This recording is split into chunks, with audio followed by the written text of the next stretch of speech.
ओडिशार शासन रे मुख्य सेवक हिसाब से दायित्व नेला परे माँ ताराताणी दर्शन लाभ कली किभली भाव में आगामी दिन में नुआ ओडिशा गठन हम समृद्ध ओडिशा हम विकसित ओडिशा हम लोकंकर दुख दूर हम शांति विराजमान हम ओडिशार विकास हम माँ निकट में माँ ताराताणी निकट प्रार्थना करछि एवं ओडिशार सबु लोकंकर तांकर सामाजिक दृष्टिकोण आर्थिक दृष्टिकोण विकास हो एवं ओडिशार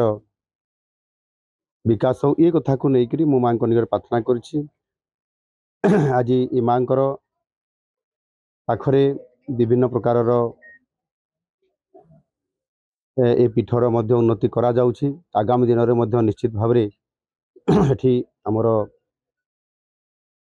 जिला प्रशासन तरफ आमर एठी स्थानीय प्रतिनिधि मानकर जो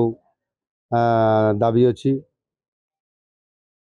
मंदिर परिचालना कमिटी जो सदस्य माने अछंती समस्त मतामत को लेकिन यहाँ आहुरी किभली एक ये देशर आदि शक्तिपीठ यह किभली भाव में आहुरी अधिक लोकप्रिय हम तार देशरू श्रद्धालु माने आसबे भक्त माने आसबे एवं एठी माँ ताराताणी दर्शन करके जीव ये प्रकार समस्त जहाँ आनुषंगिक व्यवस्थार आवश्यकता